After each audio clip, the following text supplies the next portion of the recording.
بسم اللہ الرحمن الرحیم۔ محترم سامعین، آج ہم جائزہ لیتے ہیں کہ ان وجوہات سے روزہ نہ رکھنا جائز ہے۔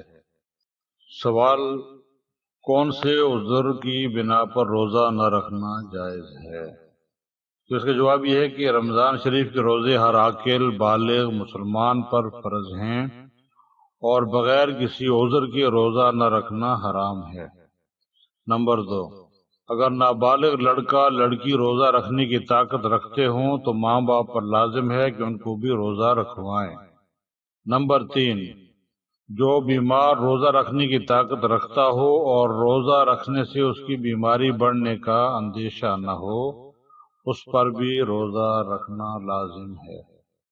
نمبر 4، اگر بیماری ایسی ہو کہ اس کی وجہ سے روزہ نہیں رکھ سکتا یا روزہ رکھنے سے بیماری بڑھ جانے کا خطرہ ہو تو اسے روزہ نہ رکھنے کی اجازت ہے، مگر جب تندرست ہو جائے تو بعد میں ان روزوں کی قضا اس کی ذمہ فرض ہے۔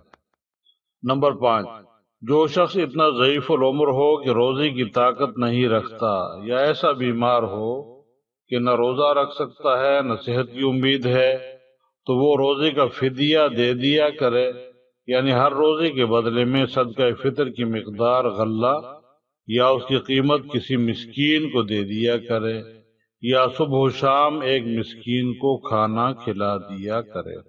نمبر 6، اگر کوئی شخص سفر میں ہو اور روزے رکھنے میں مشقت لاحق ہو، اندیشہ ہو، تو وہ بھی قضا کر سکتا ہے۔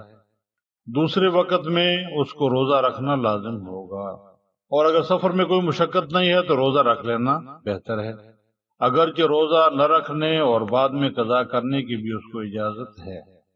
نمبر 7، عورت کو حیض اور نفاس کی حالت میں روزہ رکھنا جائز نہیں، مگر رمضان شریف کے بعد اتنے دنوں کی قضا اس پر لازم ہوگی۔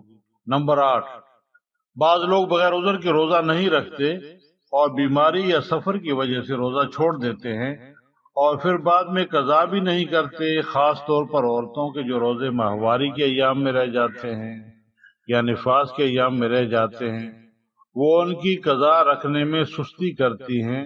یہ بہت بڑا گناہ ہے۔